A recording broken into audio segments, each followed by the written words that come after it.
Welcome back to another episode of the CSK8 podcast. My name is Jared O'Leary.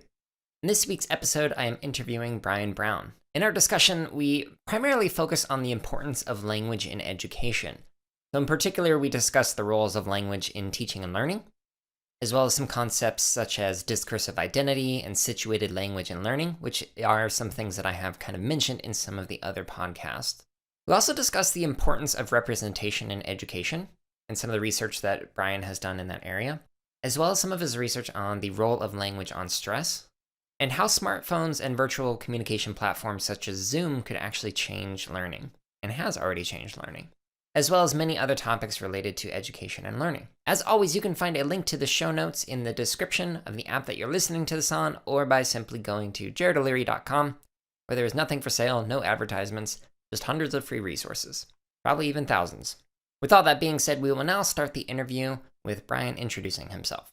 My name is Bryan Brown. I'm an associate professor of science education at Stanford University in the School of Education.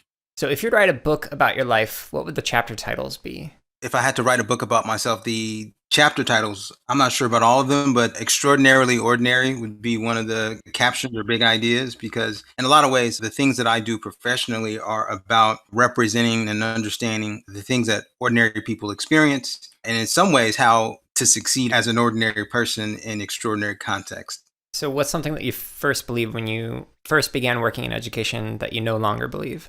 So when I first started in education, one of the things that I've learned was that it's less about the student's ability and more about the teacher's capacity to see students' talents. I was a science teacher and a baseball coach, and I think the parallel of those two things work really well together.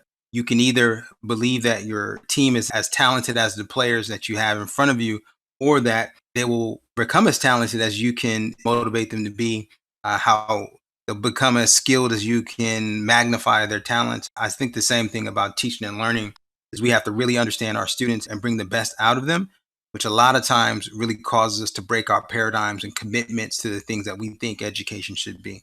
I like that. I'm curious how you got into your research interests. So like one of the things that I saw in your webinar that you gave like now a month or so ago was your discussion on like the intersections of like language and identity and whatnot. And so how did you get into that interest, and did that at all relate to your time in science and coaching baseball?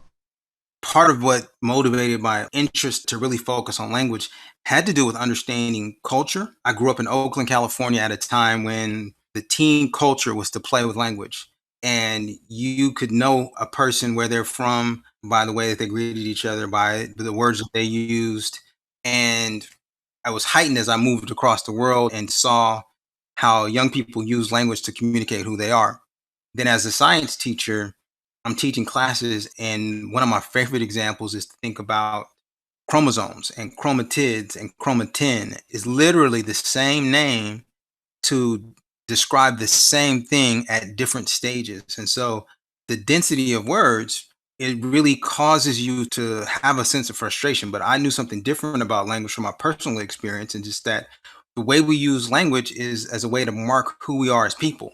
So how could you possibly use language and not feel like a part of that particular community? And so I started my research at that intersection to say, if language communicates content, but we know that everything that we communicate communicates both content and identity, then we can't pretend like having someone read a sentence that says inside of the nucleus is the nucleolus, and the nucleolus is responsible for RNA production, which is responsible for protein production, is the density of that sentence can tell a person, hey, this is not a place for people like you, which goes back to the extraordinarily ordinary thing. Are ordinary people intimidated by complex language, right? And the other aspect of that is I always thought people were stupid if you were trying to sound too smart, right? If you're using really, really big words, I was like, you must not be a smart person because you're trying too hard, right? So you take those things, put them together, and that's how I ended up studying language and learning. I'm curious what goes through your head when reading some journal articles where it's a bunch of like $50 words that are being placed into certain sentences and whatnot. It's always fun reading, like seeing people and just go, do you even understand what you're saying? Because that is such a complicated sentence with many potential meanings. It's hiding. In some ways, I feel like the brilliance of a new idea is just how transcendent it is, how useful it is, how it transfers from context to context. And you can't explain it clearly and clarity is not the goal, then it must not be a useful idea. And so part of what I had to struggle with as an early academic is just getting through the sentences, right? Yeah, there's a noun, there's a verb, there's a subject. It's not that complicated. So I learned that there's a functionality in language and that there's a beauty in science language and computer science. There's a real functionality, but we have to have some wisdom about how language poses problems for teaching and learning. It's super important.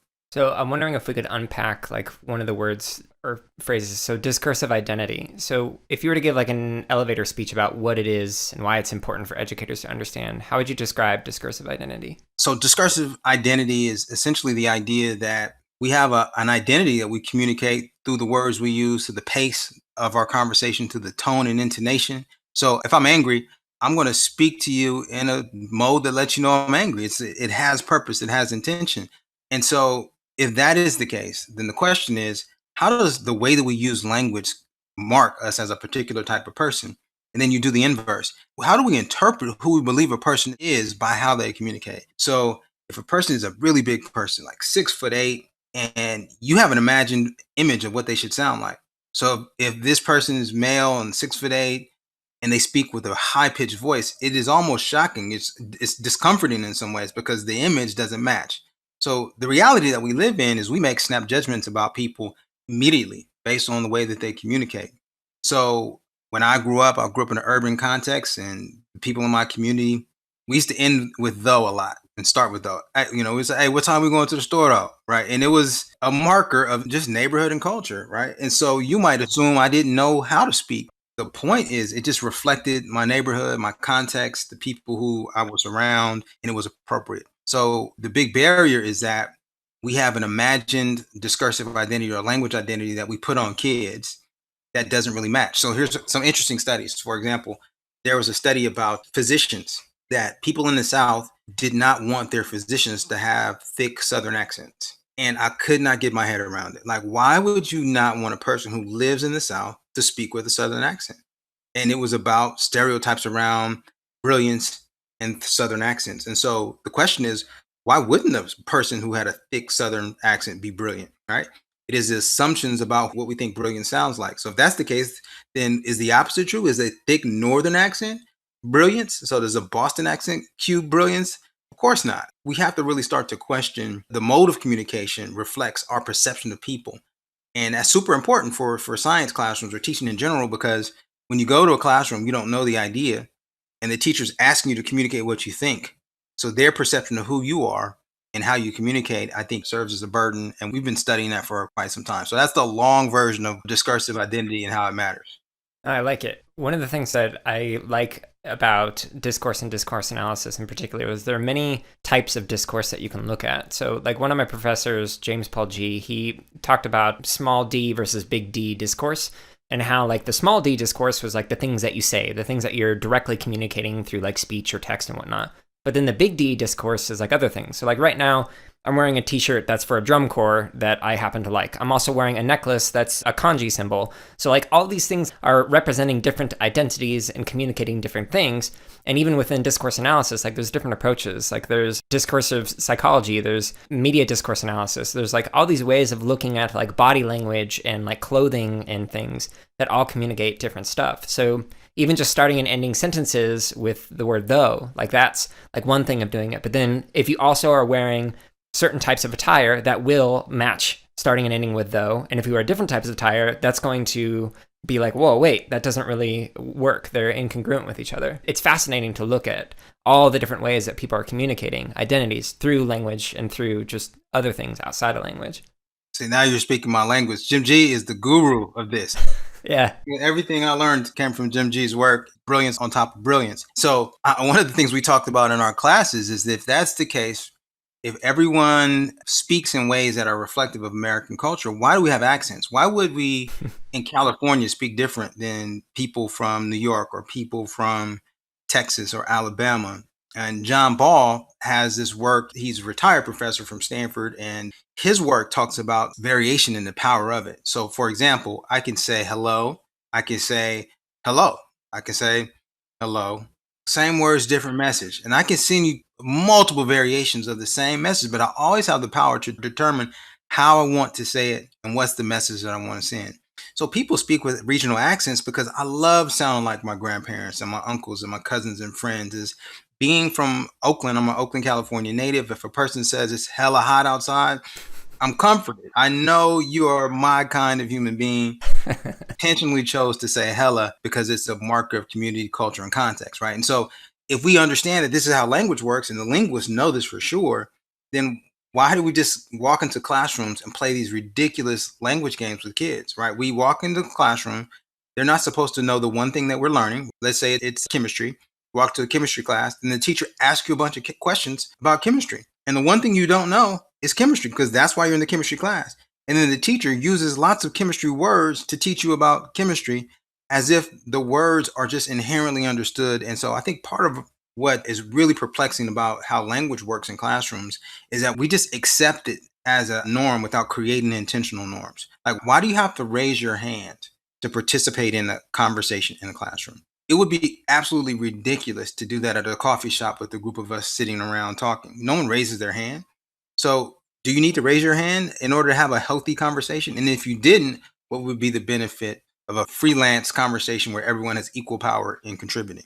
To tie it into like a classroom context, one of the things that Jim G would talk about in our classes and a lot of his writings is how certain types of identities and like ways of engaging in discourse are more socially acceptable or less socially acceptable in school context.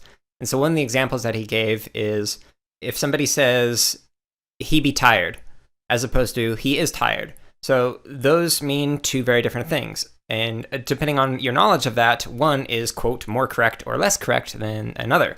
He be is, I believe, what he referred to as a negative infinitive, which is basically a saying he is always tired, whereas he is tired is in this moment, this person is tired.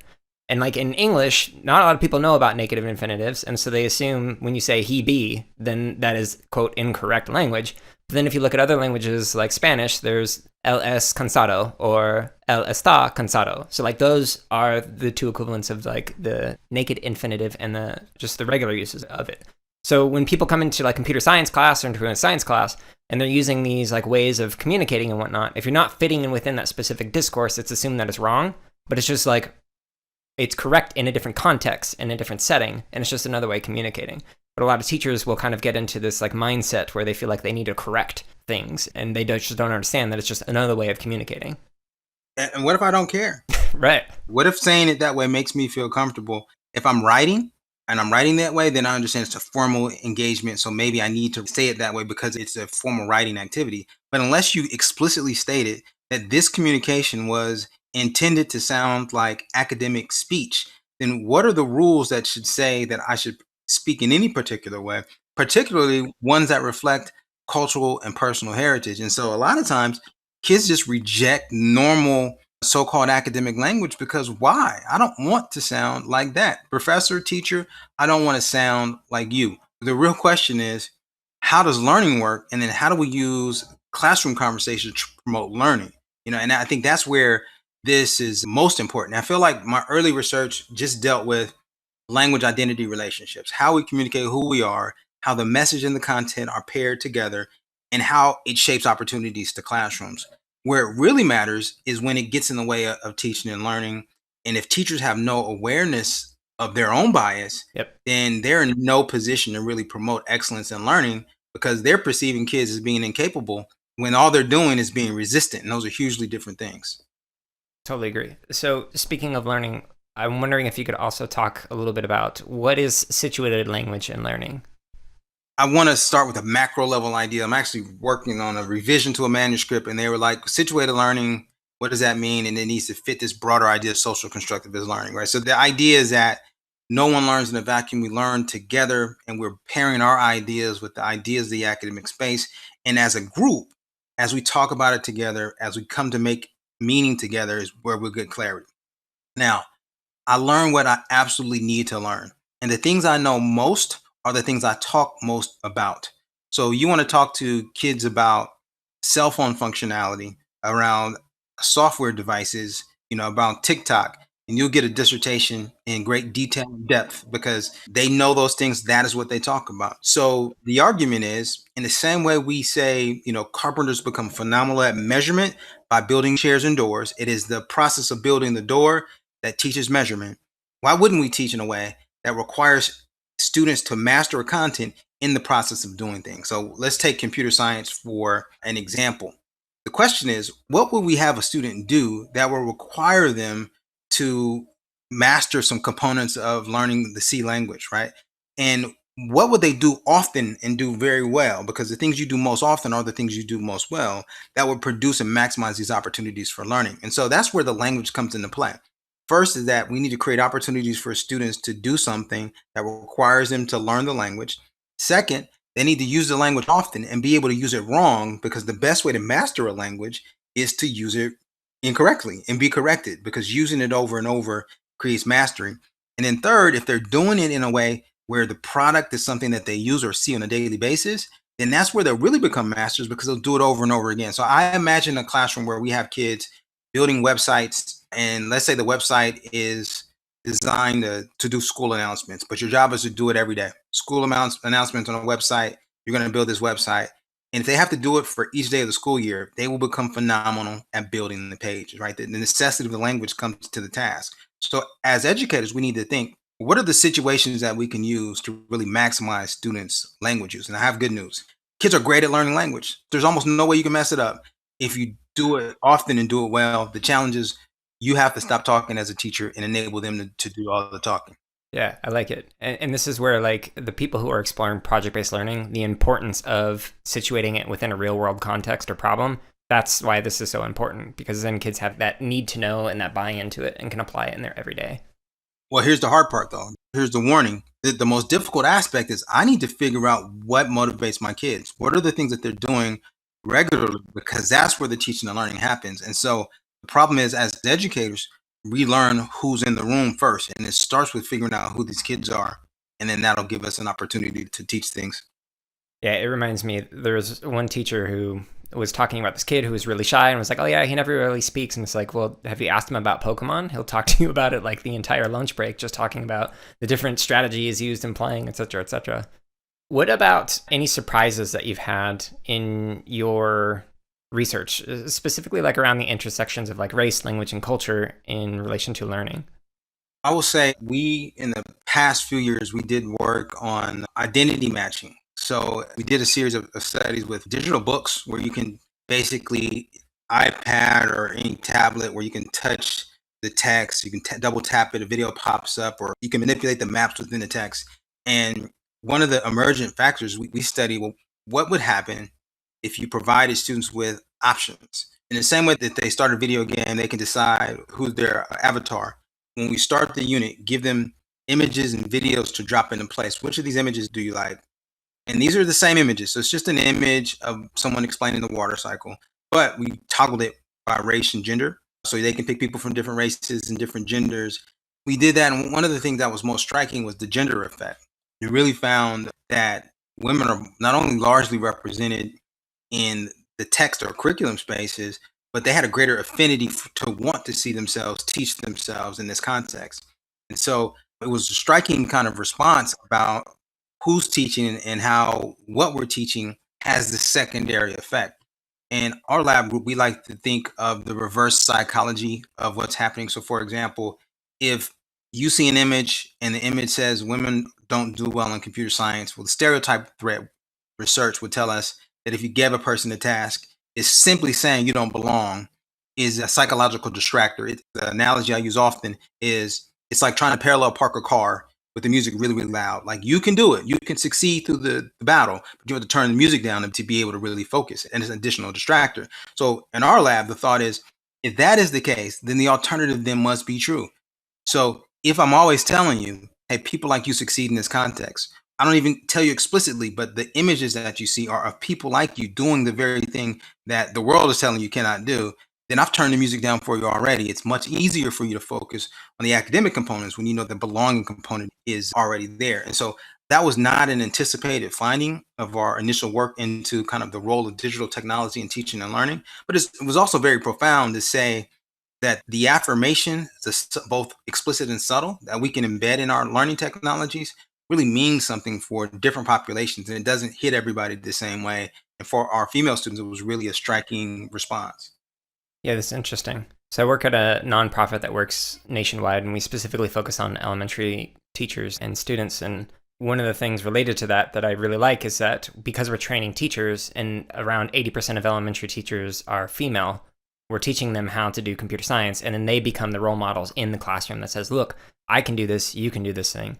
But going off of the same demographics, one of the issues that we have, though, is elementary teachers, about 80% are also white. So we're still having the issue of perpetuating white people going into computer science and kind of maintaining that form of dominance and whatnot. So it'd be nice if we were able to flip some of those stats in some areas. We're literally writing the paper to say that the curriculum doesn't have to be monocultural. It can be extremely dynamic and diverse. And so society structures a way where those most likely to be married happen to be white women. Those most likely to stay in teaching jobs are people who are married. Those who are likely to be teachers are women in general.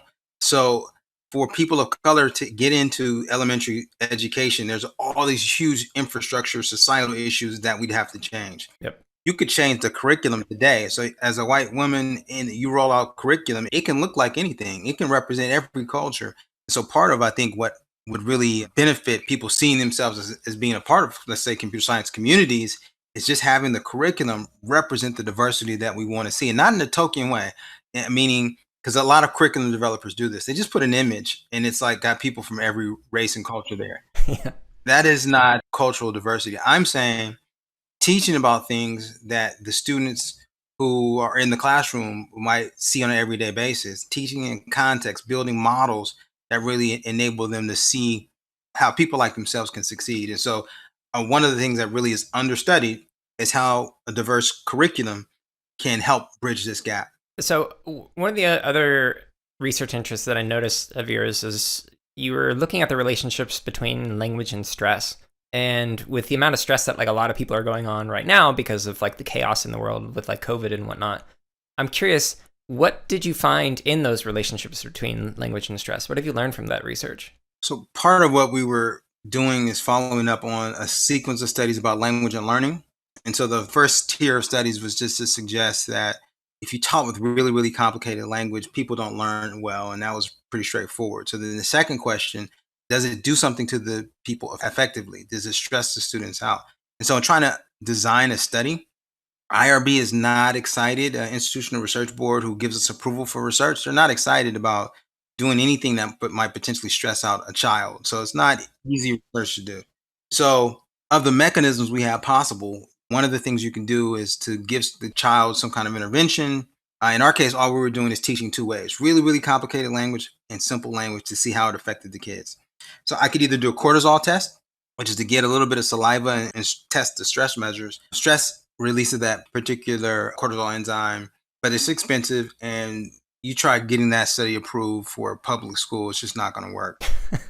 Right. So we use these things called proxy measures. And so proxy measures are measures that are associated with stress but are not measuring stress. What they're actually measuring is reduced mental capacity.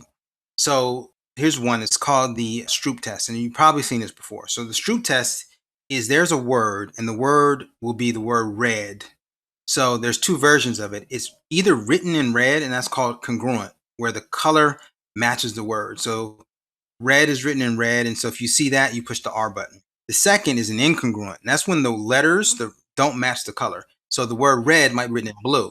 So what you need to do is ignore what the words say and recognize the color. So red written in blue, you click the B button. And so what that does is measure your capacity to engage in dual thinking, to separate one idea from the other, which is a more difficult cognitive task. So we decided to try that as a stress measure, and that's called the Stroop test. The second is a flanker test. Same principle. There's a series of arrows, maybe about 30 arrows. And what you need to do is look at the centermost arrow, identify that centermost arrow, and then click the mouse the direction that the arrow is pointed. So two items, congruent, meaning all the other arrows are pointed the same way as the center arrow. Is pretty easy to do. And then incongruent, which is a more difficult task, which is all the arrows are pointed the opposite direction. So you need to ignore all those other arrows and focus on the centermost arrow. So to study whether or not complex language stress students out, what we did is use these proxy measures, which actually measure mental capacity. And the analogy I like to use again, I was saying, blaring loud music, you're going to parallel park. You can do it, but having more focus helps, right? So we gave them the complex language version and the simple language version, and then we asked them the Stroop and the flanker test. And in all the conditions, the students who were taught with simple language were able to make those recognitions faster. So meaning this, their brain was free. It was more free to be able to recognize this complex cognitive task in both the flanker and the Stroop test. And we found statistically significant differences in the interaction. Now, it was most profound when the task became most difficult in these incongruent items. So when the task became most difficult, those who were taught with simple language were quicker in their capacity to recognize this complexity. So what does that mean for teaching and learning? Something that we already knew already, right? Anytime someone is blabbering at me with really, really complex science language, it is hard for me to hear the idea because I'm struggling to fight through the words, right? Right. So it produces limited cognitive capacity. I can't think as clearly, I can't think as quickly. So what that suggests for us is that what we need to do is make sure the idea is first and that people understand the idea, and then we give them opportunity to practice using the language. And so we in our lab group have kind of come across two basic phenomena. Teaching with simple language helps people understand ideas, and teaching with simple language reduces any stress that students might have. At least it frees up cognitive capacity. That's what we can say generally. Yeah, teaching within that context and situating it so that you have the concept experienced before you apply the label to it. That is something that G heavily discusses in a lot of his writings and whatnot. If anyone who's listening is a gamer, G has a lot of writing specifically about video games and education, and it is very on point. As somebody who plays a lot of video games, it just makes a lot of sense. So if you're curious and you're listening to this and you want to learn more about situated language learning, look up some of G's writings. It'll likely make a lot more sense.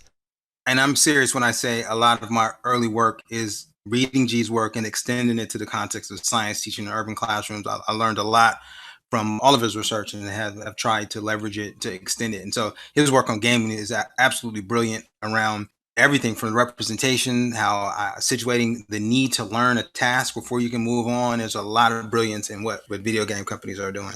Yeah, I was very fortunate that he just happened to be teaching a class at ASU and I was able to take it from him. It was well worth it. So we're talking about discourse and the way that people communicate and whatnot. How has this kind of impacted your own pedagogy or practices in the classroom? For me, I want to reduce the layers of frustration and complication around language initially. So creating new language norms. So in my classroom, I always try to make it very clear that you have the right to talk at any point in time, that I am not the person who determines who speaks. And in fact, the more I speak, the less you learn. So I need you to ask questions, to speak. We're in a living room together, having a conversation, speak up.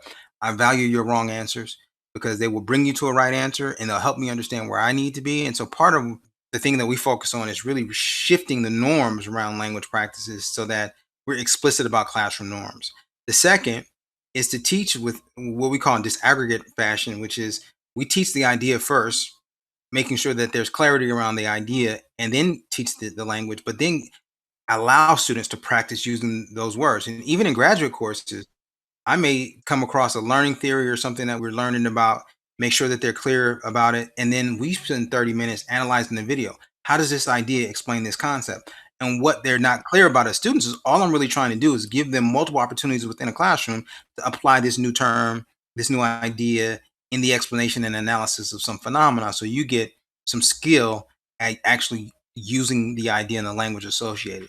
Pedagogically, it's a pretty straightforward thing. Let's be really explicit about what language norms are and let's challenge them. Let's break the paradigm of teachers talking, teacher dominating the classroom. Second, be explicit about the language learning dilemma that children and students face. We need to be clear to them that we are testing you on how well you know the language.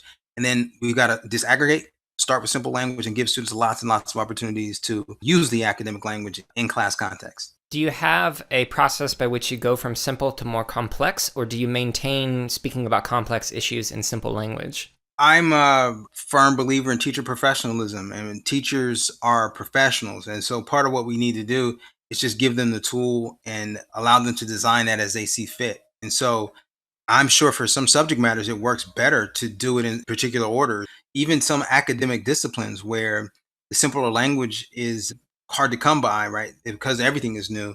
So it's about principle first and then allowing teachers to adapt to their particular need. How has your understandings of language and learning impacted curriculum or experience design? I'm actually not that far advanced in curriculum development. So we are now moving towards curriculum development. The work that we do in science education has been so siloed. I realize as a field, people don't read science education research, even within education. And so there's some feigned expertise around what happens that drives practice in ways that are pretty frightening. And so I think it's important to get the work out to a broader audience. And so we're just now working on curriculum projects to actually put this in action at a larger scale. Are you at a point where you can give us like a preview of what it might look like, hypothetically? Yeah, so for sure. So part of what we're doing is trying to think about what are the resources that would really maximize student engagement and students' opportunity to use discourse, right? So one of the things is we're curious about smartphone enhanced teaching. So people might not have 4 laptops at their house, but my experience is that people pass on cell phones. And so when I get a new cell phone, the child gets the cell phone that's left, and there's more likely to be 4 or 5 smartphones around, and give it a couple years. And I'm curious to see how many kids show up in classrooms with smartphones. So to me, a smartphone is a clicker. A smartphone is a microscope.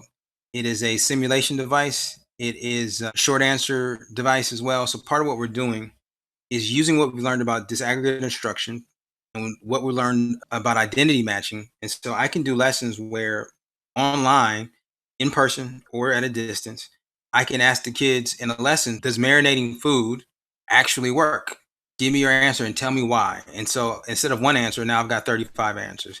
I can teach about osmosis, show them a simulation, watch this video, explain it.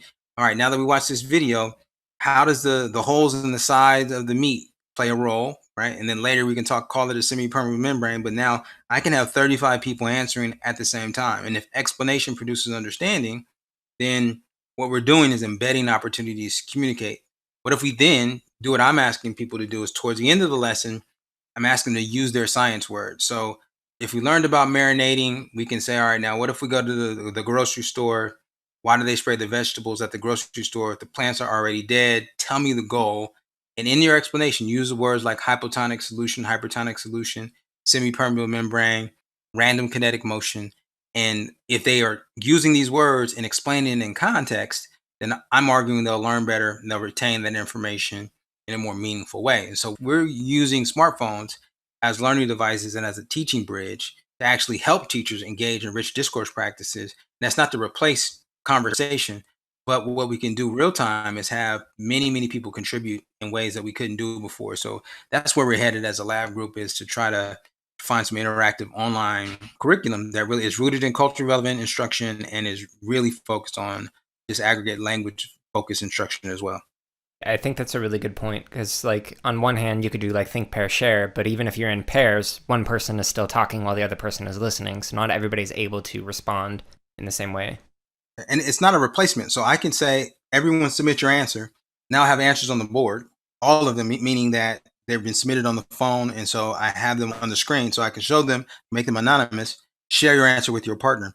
And by making everyone contribute a singular answer, then as they share, there's a lot of research about peer instruction out of Eric Mazier's lab at Harvard that would suggest that in these conversations, they're more likely to move towards an understanding. And this is before I've even started offering the so-called right answer, is we produce rich conversations that can maximize learning. And so I think we have under theorized the role of cell phones as learning devices, partly because we see them as divisive, right? They keep us from communicating and keep us from talking. And so they actually are awesome learning devices. And so we're trying to press the envelope on what's possible there. I wonder if that'll change when COVID is a thing of the past. So let's say hypothetically, like a year from now that they've used, like we're communicating on Zoom so heavily using these devices to communicate and collaborate with people, if it'll become just more of a norm to use these in the classroom. Yeah, we were in a lab group discussion suggesting that a lot of the future will change because of Zoom. So parent engagement, parents are much more aware of the norms and challenges of classroom instruction. And so engaging a parent through Zoom, I mean, might be something completely different. Like, I'm in California, but snow days have to be a thing of the past. The new generation may never experience a snow day because you can just have Zoom days to replace the snow days. And then people being able to get connected with broader communities. And so the limits of your community can be expanded significantly. I just found out just recently that they have bioengineering groups that are trying to compete with makerspaces. And so instead of doing engineering work, you can do bioengineering work. And one way to build that community without having to fly 100 people to the one lab that's in Las Vegas is getting people online to share a shared interest. And so we have a new tool that I think creativity will win out at the end of the day and allow us to really press forward and being creative about what's possible. And I hadn't even thought of like the virtual side of snow days, because like being in Phoenix my whole life, that doesn't exist. We have days where the AC goes out for the school, and they're like, well, we got to close the school down. I was just gonna say there's got to be some kind of heat index days where you all should stay home in Arizona, but we'll see. Yeah, there certainly are days where it's like, okay, everybody has to stay inside, recesses in your classroom, play quiet ball or whatever. Absolutely. So thinking about like reflecting on your own research, what do you wish more people understood about it? I don't know that there's a different level of understanding. I feel like the audiences have been really isolated. I also believe I do really simple research. I mean, the premise is that if you communicate in simpler words, people understand better. They don't get so stressed out and they learn. I mean, that's really not the most complicated idea ever.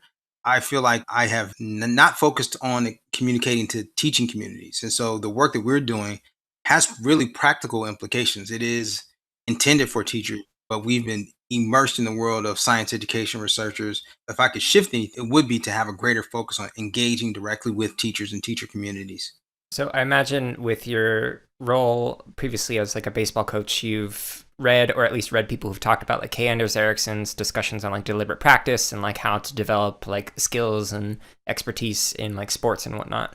I'm wondering, how have you kind of applied your understandings of practice into your own abilities as an educator or a researcher? Well, that's a great question. One thing that is most striking is that progress is invisible. Right. So we used to talk about it's just the sitting on the bucket. And so when you sit on the bucket, you do soft toss, you just toss the ball to kids and let them hit it. Right.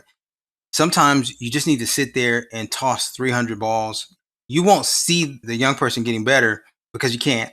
You see the results weeks and months and years later, Yep. but you have to sit there and toss the ball. That, I mean, the bottom line is enabling opportunity is where growth happens. And so in the same way, in learning in classroom situations, it is giving the kids opportunities to explain and struggle is where learning happens, but it's invisible. One of the assignments I give to my teacher ed students every day is videotape learning happening. Mm. And inevitably, it's a catch 22 is they need to see actual learning happen. So what would it look like?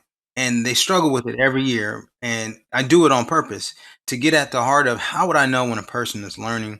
And the only way to really get that evidence is some formative assessments to give opportunity for the students to explain.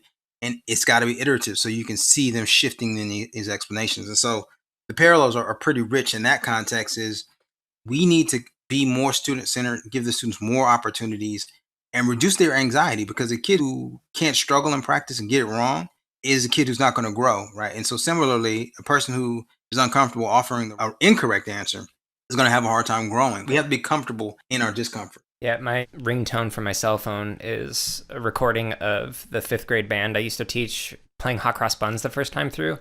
And so I recorded that, and then for our final concert, I'd play it for the parents right before we'd then play Hot Cross Buns and be like, hey, I'm sure you remember having your clarinet just like squeaking and squawking, but like look at how much growth has happened over those months. And it's something that is so gradual you don't notice it. I love it. No one ever says that terrible music is the precursor for the maestros, right? We see the end product, but we didn't hear the horrible music that preceded it. And that's, it translates to every endeavor, right? Is that at some level, the first stage is for us to struggle through the process. I use an analogy that riding bikes requires us to have some support, to do it independently and fall fairly regularly. And then you're cruising, right? You're off on your own and you're efficient and you never have to look back.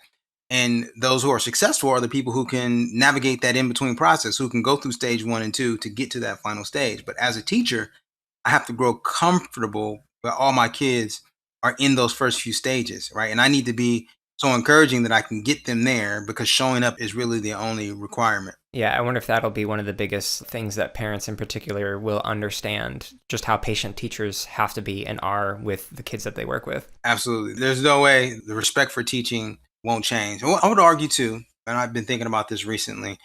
There's a quote from Lee Schulman that says the most calamitous insult to teachers is this idea that those who cannot do teach. And the ridiculous nature of that is that you can't teach what you don't know. Yeah.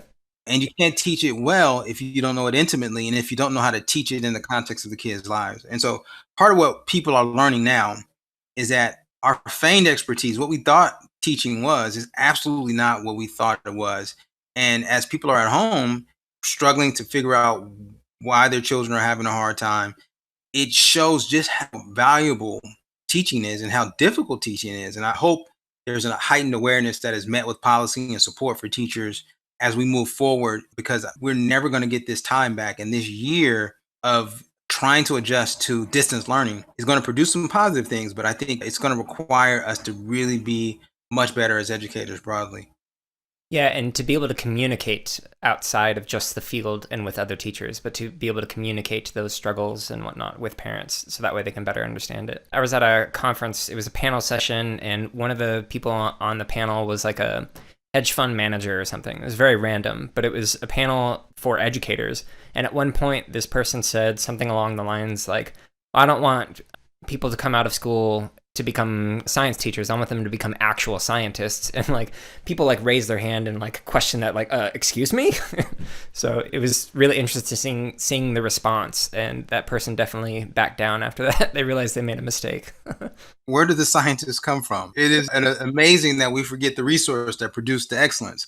There's a false crisis in America as well. I feel like we look at the so-called crisis in education out of a few broken lenses. And the first is that we didn't have a way of measuring our international success until 1995 with the Third International Math and Science Study. And so before that, we just believed we were tops in the world. We just didn't have any evidence, right? And so when the evidence showed up, we found out, well, maybe we're not the best. But what we're clear about is as we produce a highly literate citizenship, as we graduate students in high volumes, as people go to colleges and universities in the US, they're full of talented students who are doing world-class science. And the science that we're doing in the US is so good that people from all over the world come to the United States to do research because our research at the university level and teaching at the university level is the best in the world. Well, how did it get that way? Is it because the international students are here? And I would argue we're refusing to recognize the contribution of excellent science educators right here in the US who are producing world-class scholars. Now, the issue is that the volume of who those people are, right? If we do an L-shaped curve, we need a larger population that includes people from all backgrounds to be in that group of excellence. But I think we're missing what's actually happening right now in the US schools and universities across the country. Yeah, that's a good point. I also see the same thing with just education in general. So there are a lot of people from around the world coming here, reading the research, citing the research, but there's not necessarily a lot of application of that research in classroom context for a variety of reasons, like politicians not understanding it and whatnot. One of the things with like the unpacking scholarship episodes that I do for this podcast, like alternating each week between an episode and when I like take scholarship, unpack it, what does this mean in the classroom? One of the reasons why I do that is because I see that disconnect and I want to try and bridge that gap so that way practitioners can like learn from scholars and whatnot. There's a systemic problem is people in my position at a Research One institution, your assessment is about scholarship recognition among scholars. And so part of what we're paid to do is to engage in research that researchers read. And it's not that we're not paid to do teacher-based research. It's just that during those initial stages as a younger scholar, there's greater weight paid to research that goes to researchers. And so part of what needs to happen is greater valuing of work that goes directly to teachers. Yeah, definitely agree. I'm curious, how do you personally try and take care of yourself to stave off burnout? Because there's a high burnout rate in education. I think it's like the majority of teachers who are going to quit will do it in the first like 3 to 5 years. Well, I get that. I've never had a greater motivation than to wake up in the morning to know I've got 35 kids waiting on me for a 7:30 start or 8 o'clock start, and I need to be ready by 7:30. And then the next hour, there's another set of kids. And then there's another prep. So a completely different lesson plan for this third set of kids. That motivation has never left me. It's always been about preparing for kids and impacting kids and communities. And so as now a college professor, that motivation still exists. It's easy to get motivated and prepared for people. The research part, I think the thing that has kept me focused is that it continues to move. So if I started doing research on language and identity and its impact on science, can't do that research anymore because we've been there. We've done those studies. And so the next question is, what does this mean? So now as we move to technology, there's a new level of interest. And so that part has been an enabling factor to keep me motivated and focused, because one of the benefits of this job is intellectual work. So the ideas have to be new. So it's always moving, which is at least entertaining. I can say that much. What do you wish there was more research on that could inform your own practices? Not that there's more research. I want different types of evidence. If people use the exact same method, you cannot give me new information. And so I want to know what works, but I need you to do it in classrooms with people who actually are teaching children. I need you to try it in multiple contexts. And so if you try something in an urban context, I want to see if it works in a rural context as well. I want to see what works. In medicine, we would not be flashing back to refer to Marie Curie all the time, right? We're still talking about John Dewey. Our historical foundations are phenomenal, but it's the new idea that's transcendent. It is the new practice that will change schools. And part of what I think education research to me needs is to shift away from its standard research foundation. I'm a fan of basic research, but education research is not basic research because there's children on the other end. There's schools on the other end. So we can't be wrong. And we can't theorize where the theory leads to untested practice, which I think has been a problem in education research for far too long. People are building entire schools on ideas that have not been vetted. Yeah, I like that. In high school, we had to read Emerson, and for the start of one of his books, like the first two sentences is like, our age is retrospective. It builds on the sepulchres of our fathers. And then it just like goes on to talk about how we keep focusing on the past rather than building our new futures and looking forward and whatnot. So that definitely resonates with me. Where might people go to connect with you and the organizations that you work with? Well, I have a website, so visit scienceinthecity.stanford.edu. We are piloting a new resource there, so there's some resources there. Feel free to communicate with me on Twitter at @doc_B_Brown. I'm there on Twitter and having lively and entertaining conversations. At the Stanford University School of Education website, my information is there. I welcome conversations. And I just want to thank you, Jared, for having me today. I've enjoyed the conversation and look forward to hearing more of your podcast. And with that, that concludes this week's episode of the CSK8 podcast. I hope you enjoyed listening to this interview. I know we talked about some topics that I like to nerd out about, but hopefully you found them relevant to you and the classes that you work with. I hope you're all having a wonderful week and are staying safe. And as a bonus to this episode, I'm going to actually conclude this podcast with the recording I mentioned of 5th graders playing Hot Cross Buns for the first time through. If you listen really carefully, one of the clarinetists actually stops midway through the performance and says, "I can't." It's pretty cute and brings a smile to my face every time I hear it.